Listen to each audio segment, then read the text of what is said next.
Biosaka itu dua kata, saya ulangi. Bio itu hayati atau tumbuhan, saka itu selamatkan alam kembali ke alam. Ini hanya singkatan istilah dan nama, apapun itulah yang kita sebut gitu kan. Yang ngasih nama kan juga Pak Ansar.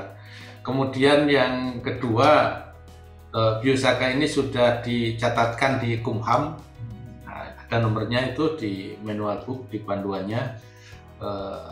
Dan ini bahannya itu dari rumput-rumputan, dari daun, dari apapun, daun jenisnya bebas, minimal 5 jenis daun minimal. Ini karena mempunyai sifat saling melengkapi kelebihan-kelebihan dari masing-masing rumput itu. Minimal 5 jenis, satu genggam langsung bisa diremas di dalam air sekitar 5 liter, 4 liter begitu. Kemudian ada metodenya, cara memilih rumput dan metode cara meremasnya. Intinya bukan proses fermentasi ini, tapi langsung. Terus hasilnya juga bisa langsung diaplikasikan ke sawah, di lahan. Bisa juga disimpan sisanya. Bisa untuk tanaman apa saja, ini bisa untuk tanaman padi, jagung, kedelai, tanaman pangan lainnya. Bisa untuk sayur-sayuran, tanaman buah-buahan, tanaman hias, dan horti-horti lainnya. Bisa untuk perkebunan, ya termasuk sawit, kopi, tebu, bahkan tembakau dan lainnya. Jadi untuk seluruh jenis tanaman. Bagaimana aplikasinya, bagaimana dosisnya, bagaimana cara-caranya, sebenarnya ada di SOP panduannya. Dan saya ulangi sekali lagi, Biosaka itu bukan pupuk, bukan penggantinya pupuk juga, bukan yang variasi-variasi dari berbagai jenis pupuk, itu bukan. Juga bukan pestisida, bukan pestisida nabati juga, bukan hormon, bukan jenis bakteri atau jenis-jenis fungi, jamur, bukan itu. Nah, kalaupun di hasil lab itu memang ada kandungan hormonnya, kandungan, memang kami nge-lab juga sama, kita uji riset itu ada hormon, ada bakteri apa itu sifatnya penunjang atau pendukung saja. Utamanya adalah Biosaka itu adalah elisitor. Sampai hari ini kesimpulan hasil riset dan semuanya ini elisitor. Elisitor yang berperan sebagai signaling, yang bagus untuk proses produksi tanaman, bisa untuk pertumbuhannya, juga bagus untuk ekosistem lingkungannya. Itu manfaatnya. Jadi kalau ditanya Biosaka bukan pupuk, bukan pestisida, bukan ini dan lainnya, tetapi ini elisitor.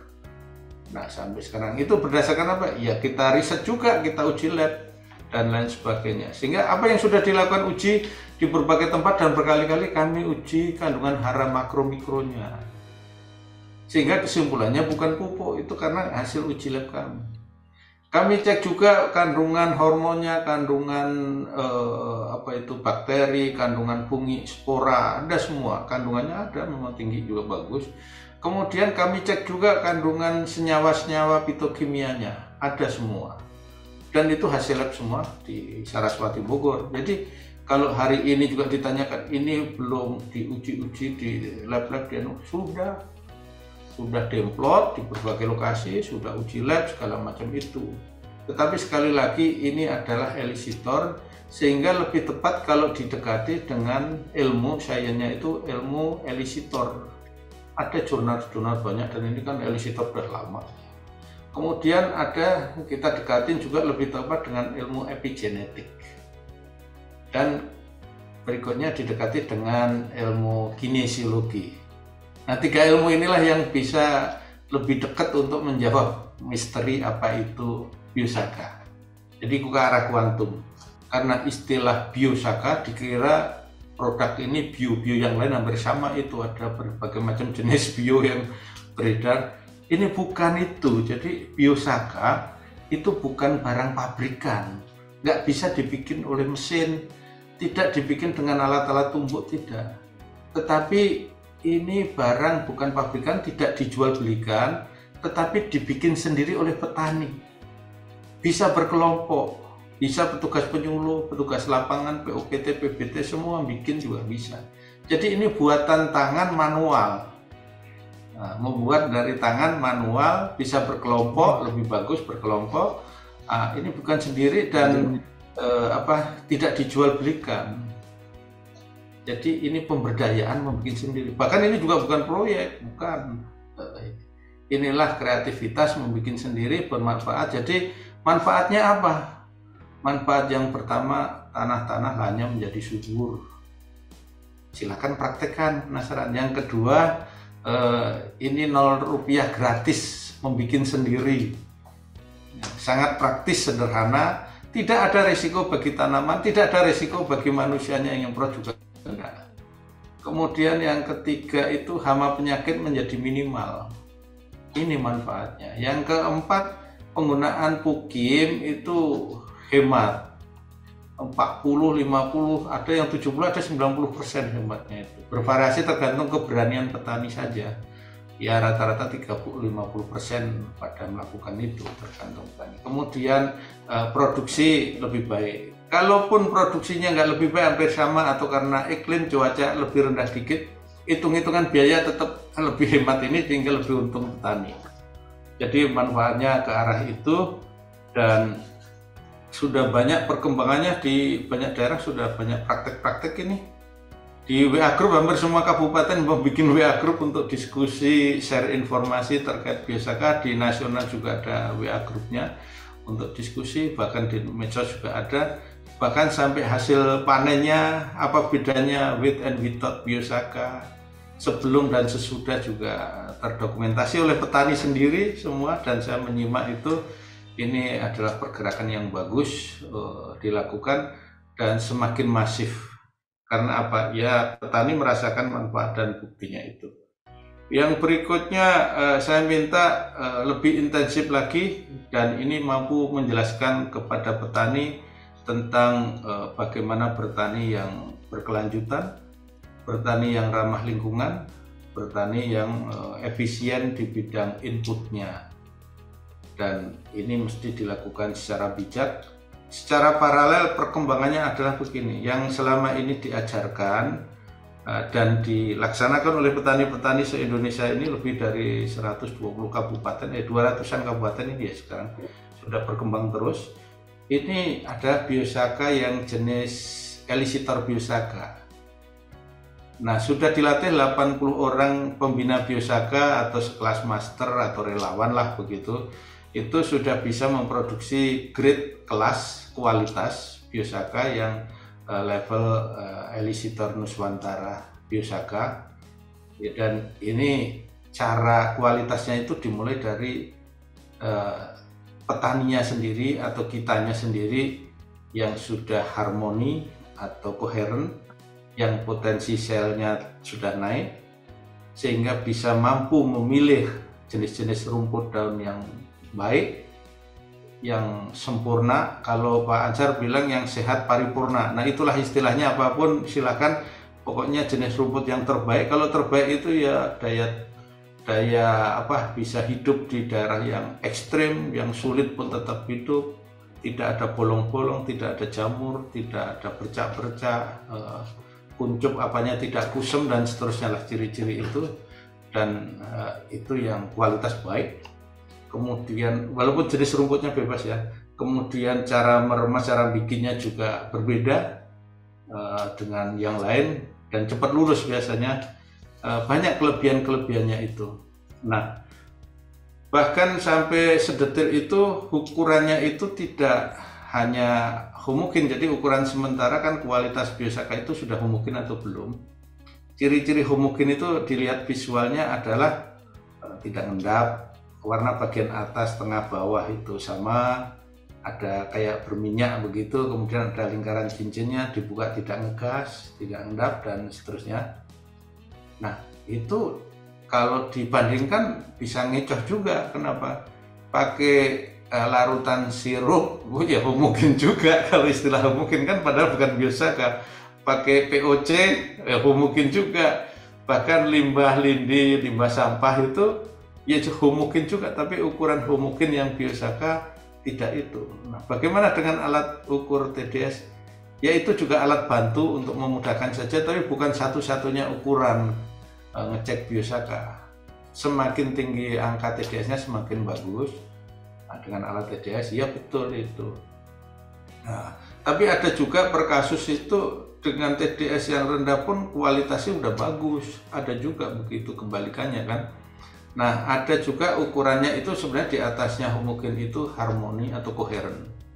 Nah, alat ukurnya pakai alat kinesiologi. Ini alat cepat dengan kinesiologi bisa diketahui itu. Dan sampai disitulah yang sudah diajarkan bagi 80 orang dan terus berkembang. Kita buka welcome terus untuk berlatih kayak gini sehingga bisa menghasilkan biosaka yang berkelas. Bahkan nanti ada waktunya bersama Pak Ansar, Pak Robert Manurung, Pak Dr. Hansen dan kita bareng-bareng dengan mempertimbangkan segala aspek aspek plus minusnya dan semuanya secara seksama. Nah, kalau sudah waktunya akan dirilis Biosaka Jilid 2. Hari ini kita membawa satu tema yang luar biasa, insya Allah diijabah, yaitu Biosaka dari petani untuk negeri. Biosaka adalah satu teknologi pertanian organik ya, yang terbentuk sebagai, ya saya anggap sebagai bioteknologi lah, teknologi ramah lingkungan yang dibuat dari dedaunan ragam hayati. Kenapa saya sebut sebagai heterogen aktif? Karena dibuat dari bahan-bahan yang benar-benar masih segar, yang baru dipetik, menjadi homogen stabil. Stabil yang dimaksud itu tidak berubah, dia menjadi larutan antara air dan tanaman, menjadi suatu larutan yang benar-benar tidak mengalami proses reaksi kimia bagi yang dia stabil. Terus tanpa melalui proses fermentasi, tanpa bantuan mikroba sehingga tidak mengeluarkan gas, terus langsung dapat digunakan pada saat setelah dibuat dan menjadi homogen.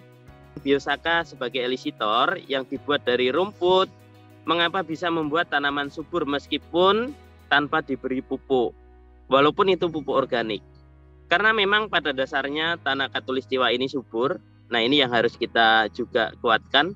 Meskipun rumput dipastikan tidak mungkin tumbuh tanpa unsur hara. Nah, rumput juga membutuhkan unsur hara. Tetapi fenomena bisa kita lihat, rumput selalu tumbuh dimanapun berada, padahal tidak ditambahkan pupuk apapun. Bahkan selalu kita basmi atau kita perangi dengan berbagai macam, termasuk dengan bahan kimia herbisida. Nah, rumput menunjukkan masih melimpahnya ketersediaan unsur alam yang melimpah di Indonesia. Terus mengapa tanaman kita yang kita tanam begitu sulit untuk tumbuh kalau tanpa dipupuk?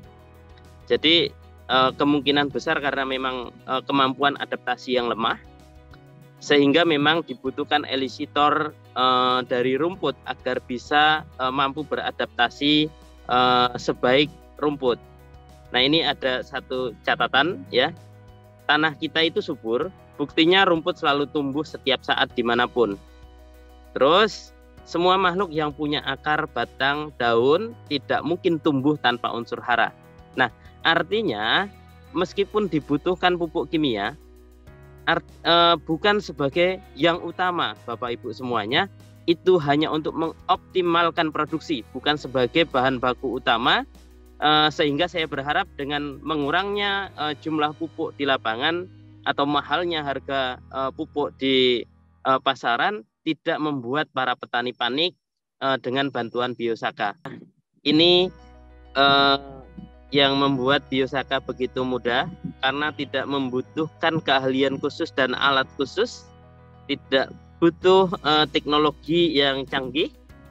Teknologi yang kita butuhkan adalah teknologi ya limited edition, ini pakai tangan kita, tidak ada gantinya, tangan yang dari lahir kita bawa sampai insya Allah sampai kita mati nanti tetap utuh tangan ini. Itulah teknologi Biosaka. Dipengaruhi oleh jam terbang, semakin sering membuat biasanya kualitas Biosaka akan semakin baik karena semakin nyaman, semakin mantap cara berpikirnya terhadap Biosaka. Karena Biosaka ya dipengaruhi oleh nomor 4, sikap hati dan pikiran. Karena Biosaka melibatkan epigenetik ekspresi gen atau potensi sel. Potensi sel terbaik manusia adalah dalam waktu sikap hati dan pikiran yang baik. Jadi perlu dijelaskan Bapak Ibu, biosaka ini bukan mistik, biosaka ini bukan magic. Yang saya butuhkan bukan sikap hati dan pikirannya. Sebenarnya yang saya butuhkan adalah bahan kimia yang dipakai untuk mereaksi bahan-bahan rumput dan air. Bahan kimia yang baik dari tubuh manusia adalah pada saat kita mempunyai sikap hati dan pikiran yang baik pula, itu akan menghasilkan bahan kimia yang baik. Jadi itulah kenapa biosaka membutuhkan sikap hati dan pikiran yang baik, karena dibutuhkan bahan kimia yang diproduksi oleh sel kita juga bahan kimia yang baik. Terus cara aplikasi sebaiknya ya apapun biosakanya tidak bisa berdampak apabila cara aplikasinya salah. Kunci semakin ekstrim tempat tumbuh tanaman, bahan yang kita ambil akan semakin baik kualitasnya biosaka. Mudah-mudahan semakin banyaknya Demplot hari ini, semakin banyak testimoni di berbagai penjuru negeri, hingga kita berani membawa slogan petani ya atau biosaka dari petani untuk negeri, semakin menguatkan, memantapkan seluruh petani dari berbagai wilayah. Bahan membuat biosaka itu tidak boleh hancur. Semakin tidak hancur, biosakanya biasanya semakin bagus. Nah, sekarang gua yang buatnya gua gitu. Nah, biosaka itu hanya ditekan, terus diaduk. Satu tekanan ini, jadi jangan dimulai dulu. Siap. Terus bahannya tidak boleh terangkat ke udara. Kenapa? Harus terus tenggelam. Jadi apa harus 5 liter? Sebenarnya tidak. Tujuannya itu supaya dia tenggelam. Nah, makanya satu genggam itu ya juga bukan genggaman besar, agar kita bisa remet dengan santai. Nah, remetnya ini juga tekanannya disesuaikan, tidak boleh hancur. Pertama hanya dilumat saja dulu, pelan aduk. Nah, ini pelan aduk. Iya, nggak boleh hancur. Ini ke sini. Nah, adukannya sempurna. Nah, jadi nggak gitu. Ya. Jadi adukannya sempurna. Nah, satu kali tekanan ini, satu kali tekanan yang kita lakukan ini, dua-duanya ikut tekan. Nah, ini analisisnya dalam satu kali tekan itu ada bahan kimia yang terlepas. Nah, karena yang kita ambil tepi, ini nggak boleh hancur. Kalau hancur, yang keluar adalah selulosanya. Selulosa inilah bahan bakar atau bahan mikroba berkembang. Yang menyebabkan terjadinya fermentasi adalah itu yang menyebabkan kegagalannya biosaka justru ketika bahannya hancur. Ya, nah, satu kali tekan, satu kali aduk. Hanya begini. Iya. Nah, ketika nanti sudah lumat, 10 menit ayo. itu tekanannya boleh ditambah. Nah, kalau ini hancur dari awal, ini nggak jadi apa-apa. Berarti nggak diuntir, Hanya ditekan toh. Nah, ini ditampilkan dosis penggunaan. Hati-hati, dosisnya harus sesuai SOP.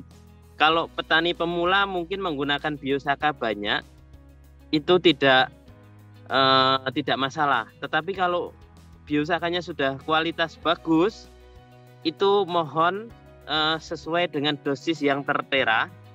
Ini adalah kajian yang cukup lama. Saya pribadi dan saya bersama petani-petani di Blitar, kalau over dosisnya itu bisa membuat tanaman justru bermasalah. Di sebelahnya ada tulisan juga itu untuk sayuran, cabai, dan hortikultura. Pengembang biosaka di Kabupaten Grobogan, bahwa Kabupaten Grobogan mengembangkan biosaka dengan model bank biosaka, yaitu pada setiap pertemuan kelompok tani membuat biosaka yang hasilnya dikumpulkan di kelompok tani sebagai stok biosaka. Stok biosaka yang kita ibaratkan sebagai bank biosaka di Poktan ini dapat digunakan oleh anggota Poktan dengan mengganti 2 kalinya disimpan di Poktan. Jadi kalau anggota Poktan mengambil nanti akan mengganti 2 kali lipatnya. Ini disimpan di dalam Poktan karena digunakan secara bersama-sama. Meskipun demikian memang dapat juga digunakan secara perseorangan, tetapi untuk pengembangan secara masif dan pengembangan secara menyeluruh di tiap kelompok tani dengan model kebersamaan. Kemudian pada MT2 ini di Kabupaten Grobogan sudah menerapkan pada 400 pot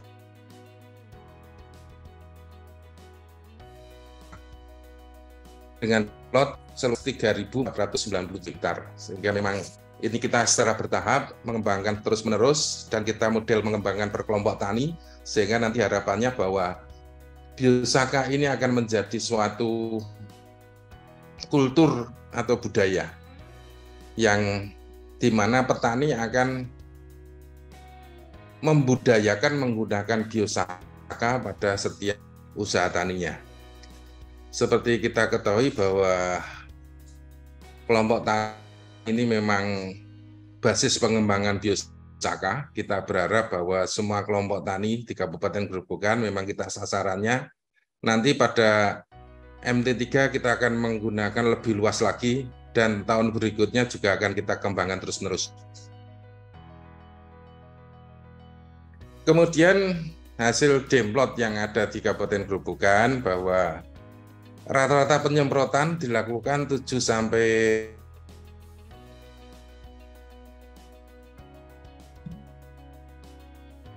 dan ini rata-rata 40 sampai 50%. Kemudian produktivitasnya meningkat kisaran 20%. Ini kan suatu hal yang pupuknya hemat, produksinya meningkat, kemudian umur panen menjadi lebih cepat 1 minggu. Kemudian dari pH tanah juga menjadi netral kisaran 6 sampai 7. Kemudian OPT terkendali. Hal inilah yang memantapkan kami dari demplot-demplot yang ada untuk mensosialisasikan kepada semua kelompok tani di Kabupaten Grobogan untuk menerapkan atau mengaplikasikan biosaka.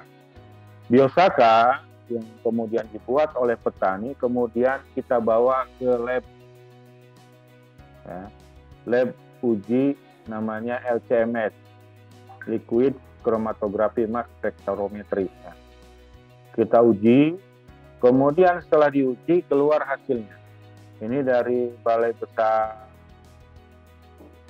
Pengujian Mutu Benih Tanaman ya di Cimanggis melakukan uji kandungan biosaka di Lab Saraswati ya di Bogor.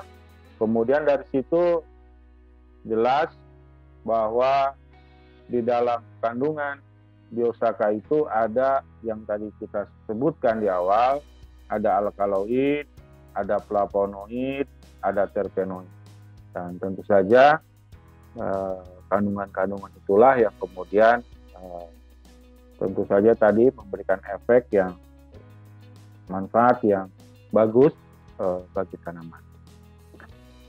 Sehingga pada saat aplikasi biosaka di lapangan yang dilakukan oleh petani, Bapak Ibu sekalian, ini harus bisa dipetakan, bisa dicermati, ya, bagaimana perubahannya. Yang tidak pakai biosaka dengan yang biosaka. Sesudah biosaka, sebelum biosaka, ini harus dibandingkan. Bagaimana dari sisi produksinya, kemudian bagaimana dari sisi biayanya. Nah, seperti tadi saya sampaikan, 3 kemungkinan. Input sama ditambah biosaka, produksi naik.